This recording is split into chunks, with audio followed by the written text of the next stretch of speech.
So we just returned from a 12-day vacation on the island of Gran Canaria, where we stayed at Maspalomas in the Cay Beach Princess Hotel and Resort. In today's video, I thought I'd share with you some of my thoughts about the resort, what facilities was there, the accommodation, the food, the staff, the cleanliness, everything you need to know before booking. And if you've already booked your vacation at the Cay Beach Princess, first of all, let me reassure you, it is a good resort, and I think you will be pleased that you've actually booked to stay there. But there are a lot of things that's handy to know if you are heading there or if you're thinking of booking, so I thought this video might be helpful to share with you some of our findings. So before we do, please remember to subscribe to the channel. It really does help me out. It's free to do, it only takes a second to click that button, and at the end of the video, if you've really enjoyed it, please give it a thumbs up. So to give you a bit of context, we went at the end of July and we stayed for 12 days in a self-catering package. Now the bungalows and accommodation you get are all very similar on the resort, apart from some of the things that are included in the actual rooms. So the three types of rooms you can choose are a basic budget accommodation, a premium room, which is the one we chose, or the premium room with a pool. We did actually try and get the premium room with a pool and we couldn't get one. It was always fully booked. And I understand why when you actually get to the resort. There are only 3 bungalows that have a private pool, your own little pool. And I say little because they are only around 10 feet long by about 6 foot wide. They are very, very small pools. Certainly not pools you can get some laps in. They are just for taking a dip and cooling down. So there are only 3 of those and they are set back away from the main pool. Quite private, very quiet, 1-bedroom apartments, I believe. And like I said, there's one pool that goes across all 3 bungalows and you share that pool between the 3 bungalows. So I understand why there's never any of those available to book. So if you're wanting one of those, I do suggest you book quite early. Our accommodation was the premium package, which means we had air conditioning for free, we had the remote control for the TV supplied, and a few other little extras. But the actual apartments all look very, very similar throughout the resort. As you walk around the resort, it's very difficult to actually see the differences between the premium ones and the basic ones. The main differences I saw was the fact that we had a nice seating area outside the front of ours where we had a table with 4 chairs and 2 sun lounges. Some of the basic accommodation just seemed to have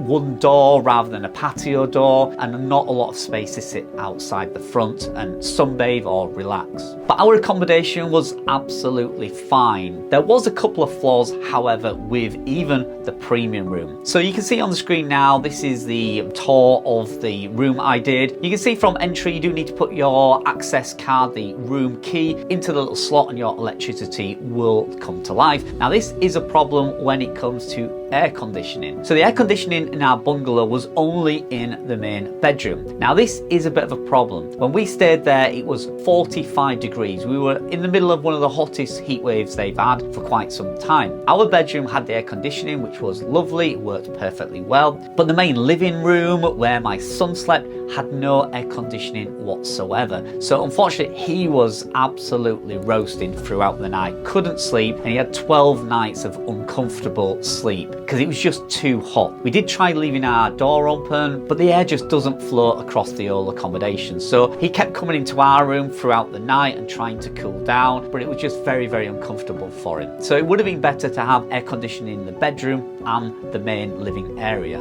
But the room had all the facilities you could need, a nice kitchen area which had a microwave, toaster, kettle, all the crockery you will need, except you only got 1 pan. So if you're thinking of cooking in there for 12 nights or 14 nights, you're going to struggle a little bit to cook a bigger meal. But most people do go out and you just need the odd occasion where you warm up some food or make some soup or something like that. So it was enough for us. It was also nice to see there is a sink at a lower level, whether that be for washing up, for people with wheelchair access or disabilities. It was good to see. We actually tend to use that sink for washing our clothes, and actually the resort did provide a little tube of, it was kind of a tube of washing detergent for your clothes, so that was quite handy. We actually managed to wash, you know, our swimwear and our socks quite often and get them hung outside on like an air dryer which was provided. The room was very, very clean, and I must give a big shout out out to the actual cleaners. We met a lovely lady there who cleaned our room daily and actually spoke to us as much as possible. Whenever we saw her, she came over to speak to us, and she was amazing. In fact, at the end of the stay, we gave her a decent sized tip and she burst into tears and just hugged us, which was really nice to see. And it's always things like that that actually make your holiday even extra special. So we had no real qualms about the accommodation. The only thing I would say is if you are booking the budget hotel, you will have to leave a deposit to get the TV remote control. You will also have to pay for air conditioning if you have the budget rooms. With the premium rooms, that was all provided. Although the TV, we didn't really get to watch it much. There was only a few Spanish channels, so it was kind of pointless putting the TV on really. But we did appreciate the air conditioning was working if it was only in that one room. But as I say, cleanliness in the room was spotless. The laundry was changed whenever you want. They came around daily. All you needed to do was put a little sign on the outside of your room to say that you wanted your room cleaning, and it would take them about half an hour and your room would be spotless. So we really appreciated that. And any bedding we wanted, extra pillows, clean sheets, fresh towels, they would change daily. So I cannot fault them for the accommodation, the room, and the service on that room. So it's also important to remember checkout is 12 noon on the day you leave your hotel. Now it's really quite good because there are some facilities there where you can actually check your baggage in, you can leave it with the hotel, and then you can venture off for the day or stay around the pool. We wasn't actually flying till 10 o'clock at night, so we went to reception and asked them what we could do. They made us fill out a form the day before we was leaving, which meant we could leave our luggage with them for the entire day, and we could also get access to a shower room where we could get cleaned up and freshened up before we got on the coach to head off to the airport, which is really good. So don't miss out on that. If you are flying later on in the evening and you're spending the day around the pool and staying on the resort, make sure you check your luggage in with reception and get access to that shower room. It was a real game changer. Like I say, it was very hot and sweaty all day around the pool, so it was nice to get freshened up at around 5 o'clock before we got on the coach at 7 o'clock to head off to the airport. So let's talk about the pool, the facilities, and the entertainment. So the pool was described as 3 swimming pools, when really there are 2 pools. There's one big main pool, then there's a smaller pool that has like a little whirlpool attached to it, and then there's a tiny paddling pool for toddlers. So I wouldn't really class that as 3 swimming pools. We tend to stay in the smaller,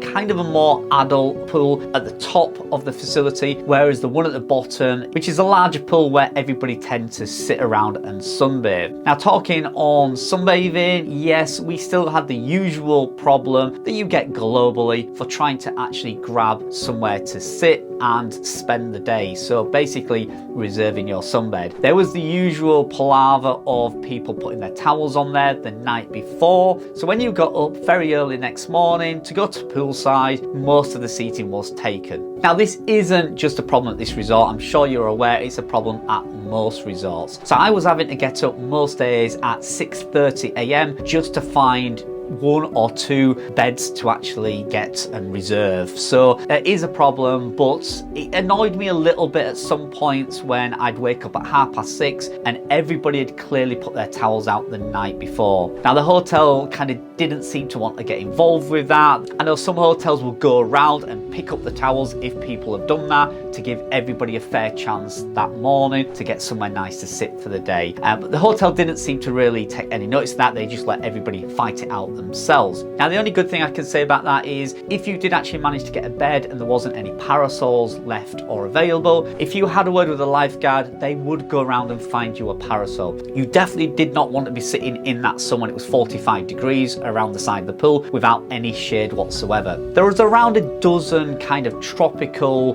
built-in parasols, the ones that are made of kind of wicker bamboo, but there was very, very limited. But there is plenty of the portable parasols that you could get to grab and have at poolside. You just had to ask the lifeguard if there was none actually available, and he would go out and find you one. So the pool is absolutely fantastic. There are showers all around the edge of the pool where you can get showered before and after your swim. There was little hot tub facilities where you could just lay in the hot tub in the kind of whirlpool.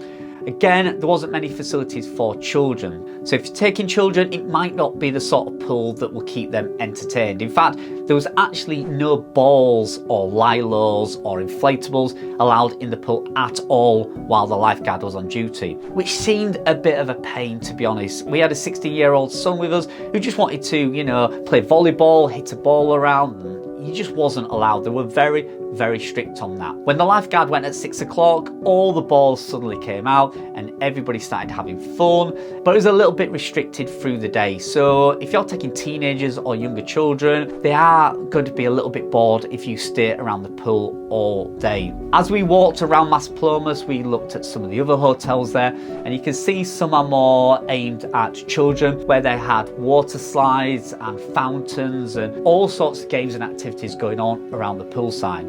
At the Cay Beach Princess, pretty much all you got was half an hour where they did one organised kind of volleyball game in the pool. It lasted about half an hour. That was pretty much it. And then they would do a round of bingo, which lasted about half an hour. And again, that was it. There was pretty much no poolside entertainment at all. So it did get a little bit boring, especially for me. I do like to have a swim, but unless there's something else going on and some activities, I get bored of swimming after about an hour, and I was pretty much done for the day. So just bear that in mind if you are planning to spend the whole day around the pool. It will literally be quiet swim, relaxing time without a lot of activities going on. So while we're on the topic of activities, the activities inside the hotel itself was pretty much non-existent. For the first week we stayed there was 3 singers or evening entertainment on throughout the entire week. So out of 7 nights, there was just 3 nights where there was an entertainer. Now again, this didn't seem like it was a well thought out entertainment package. It was literally just a singer would arrive around 7 o'clock, set up kind of a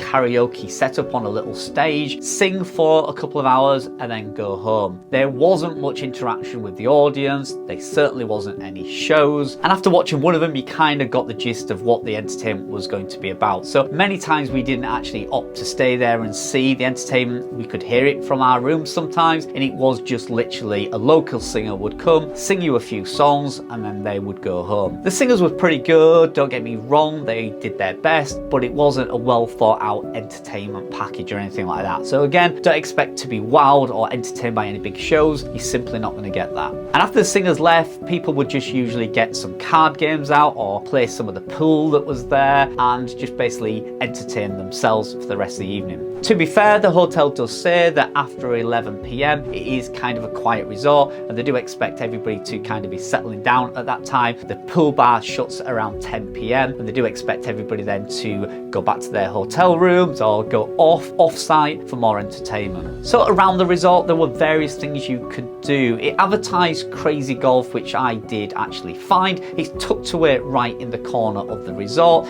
You can get the clubs and the balls from the reception and you can have a little game of crazy golf. Wasn't that crazy, but it was a way to spend half an hour and it was free, so that was quite good. There's also a football court, a fenced off football court, which is at the back of the restaurant. Again, very difficult to find, wasn't really publicised, and there wasn't any balls available, so we had to purchase a plastic ball from the on-site shop and we had to kick about in there for half an hour. But it wasn't really publicised and it wasn't in a really good condition, if I'm being honest. But if you want somewhere just to kick a football around for half an hour, it is there. For the smaller children, there is a children's club which opened twice a day for 2 hours. Again, not a very long time. 2 hours out of an entire day for the smaller toddlers and young children to be entertained. There's a small play area with a few swings and a little astroturf area where they can run around, and a room there that's dedicated for them to do painting and some craft and artwork. But like I say, it only opens for 2 hours a day. So if you have young toddlers, don't expect like a children's club where you can palm the kids off for a few hours. That's not going to happen. If you do want to get off-site and book some activities, our Jet2 rep came into the hotel twice per week, and you could sit down and you could talk about activities, places to go, things to do, and also book some activities while you're there. We actually pre-booked jet skiing a kayak tour and a jeep safari tour, all of which I have reviewed, and I will leave a link in the description if you want to go check those out. Really good activities that you can book before you go, or if not, you can book them actually in the hotel. Just speak to your rep and you can actually book those activities directly from the hotel and go off and have some adventures and see what Gran Canaria has to offer. Also, the hotel reception is really helpful. They will book you taxis which arrive within minutes, and to give you an idea, we booked a taxi from the hotel which took us to the seafront where the famous sand dunes are, and we walked along Melenares, along the actual seafront, and that cost us €6. There is also a supermarket which is again about a 20-minute walk away, or a €6 taxi ride. Again, we booked that from the hotel. It took us straight there, we did a bit of shopping, and then it brought us straight back, and it was €12 in total. There is also local buses that actually take you right from outside the hotel, and they can take you to any destination on the island. Bus fares seem to be between €3 and €5 to go to most destinations, which is pretty cheap, and they're quite regular and reliable. So buses and public transport wasn't really a problem.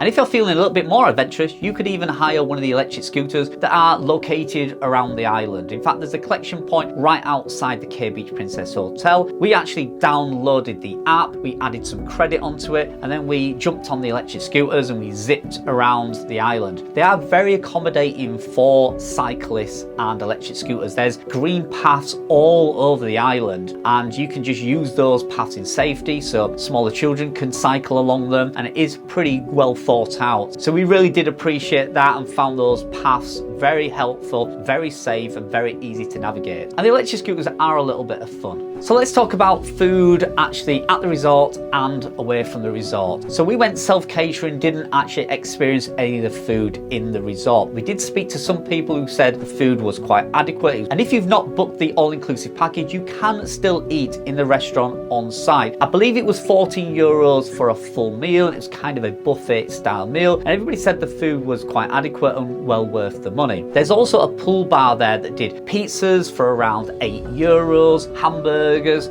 chips. We particularly like the chips. They're really well cooked, and they're around €3 for a big portion of chips, so we often got those chips at poolside. The poolside bar is open from around 9 AM all the way through till 10 PM. The staff was very friendly, drinks were affordable. A really ice cold pint of local beer was €5, soft drink was about €3. Although a good tip, there is a little supermarket on site. It's just outside the Cay Beach Princess Hotel, fully stocked little supermarket, and you can get cans of soft drink there for €1 or a big bottle for €2, and then take plastic cups yourself from your room to the poolside. So it saved us an absolute fortune doing that. The hotel does not mind as long as you use plastic cups and buy the drinks from that supermarket. It was absolutely fine to put those drinks in your hotel room, cool them down, then just take them to poolside whenever you wanted. The actual resort is quite small overall, so no matter where you were situated on site, your chalet was never far from the actual pool. So it's quite easy for the wife to say to me, "Hey Carl, nip back to the chalet, go get us a couple of cold drinks." It was literally a 2-minute walk, and it saved us about €5 per round of drinks. But the poolside bar is always there if you don't want to do that. As I say, I didn't really get any images or photographs of the restaurant, unfortunately, because like I say, it was quite strict access into that restaurant. On arrival at the Cay Beach Princess Hotel, you are given a wristband which you keep on for the entire length of your stay. One wristband indicates that you are self-catering, one wristband shows the staff that you are fully inclusive or half board, and you have access to the restaurant. And they were quite strict at letting people in or out. So because I didn't have the all-inclusive wristband on, I couldn't actually gain access into the restaurant. Did manage to get some photos of it to show you the layout. You can eat inside or you can eat outside overlooking the pool, and I think evening meal went on to around 9 PM, so you can eat quite late into the evening and sit and watch the pool and the sun go down. It was actually quite a nice setting, but unfortunately I didn't get to taste the food, so I can't really review that or tell you what that's like. But the food at the poolside bar was quite adequate. It was what you would expect from a poolside bar. If you want to eat off-site, I can highly recommend a couple of places. One is just a short walk away from the Cay Beach Princess Hotel, up a very steep hill, but it is only about a 20-minute walk. It's called Love and Hate Tattoo Restaurant. Now there are two restaurants attached to that brand, Love and Hate Pizza and Love and Hate Burgers. The burger bar is upstairs. It's kind of a motorbike, Harley Davidson feel to the place. It even has axe throwing. You can do that as an activity. And it also has a tattoo parlor inside the restaurant. So, you know, you can have a meal and get a tattoo at the same time. Crazy, I know. But it is some of the best food I have ever tasted. I am not just saying that. I have eaten burgers from America, everywhere. And the burgers at Love and Hate restaurant in Maspalomas are some of the best I have ever had. We then also tried a few days later the Love and Hate Pizza Bar, which is a sports bar, which is next to Love and Hate Tattoo. And that is the same kind of theme, but it is mainly based around pizza. And again, some of the best pizzas I have ever had. And really affordable. Both meals for myself, my wife, my 16-year-old son, for a starter, a main and a drink for all three of us came to around 55 euros, which was really inexpensive. We also tried a few restaurants on the seafront at Melanares. Particularly one I'd like to mention is a curry restaurant, an Indian restaurant. It was some of the finest Indian food I've ever had. Even though it was red hot, the curry was lovely and it was a beautiful setting overlooking the sea. Quite expensive though. I will leave a link to both these restaurants in the description. Again, to give you some context, it was about 100 euros for a meal for three of us, where we had a starter, a main and a drink. But we did actually go back there a few days later. Even though it was so expensive, the quality of the curry was superb. So overall, we was really pleased with the Cay Beach Princess. The cleanliness is superb. I must get that across. Every time you walked around the resort, there was somebody cleaning, whether it was cleaning the rooms, the reception area, the cleanliness could not be faulted. And of course, it wouldn't be a visit to Gran Canaria without mentioning the dreaded cockroaches. They're everywhere on the island. But on this resort, we only saw one in 12 days we stayed at, which is absolutely insane. We stayed recently in Estepona, where we stayed in $1 million luxurious villa, and we saw 4 cockroaches on the first day in that villa. In this resort, we saw one for the entire length of stay at the Cay Beach Princess. So cleanliness is clearly priority to them. And I have to do a special mention to the staff. The people behind the bar, the reception area was always very friendly. The lifeguards were a little bit strict and not as chatty, but everybody else on the resort was incredible. So cleanliness and friendliness, I cannot fault them. So to give you an idea of the cost, we stayed in peak season, the end of July and into August, and we stayed 12 nights on a self-catering basis in a premium hotel room. We paid £2,957 for 2 adults and a 16-year-old, which, to be fair, at the height of season was very reasonable. And did I think it was worth the money? Yes, I definitely do. There are some hotels on Melanares seafront that I would particularly like to stay. The brand new Rue building they're building, the Lopsan Hotel, which are all 5-star hotels. But to give you an idea of context, we paid £2,957 to stay in one of those hotels. It was more like £6,000. So you can see the difference, but for a 3-star hotel, under £3,000 for 3 people for 12 nights, I think was perfectly acceptable. I would recommend it. Like I say, be aware of a few things. Number 1, the type of accommodation you're going to choose. The location is a walk from most of the main attractions. And number 3, the lack of entertainment generally in the resort and in the poolside throughout the day. And of course, number 4, those accommodations not having air conditioning throughout the entire building. If you choose the wrong time of year to go when it's really, really hot, you might find that a problem. So thanks for joining me. Hope you enjoyed this video. Like I said, please remember to give it a like if you enjoyed it. All the links to everything I've mentioned will be down below in the description, and I hope to see you in the next video. So thanks for joining me. I'll see you very soon.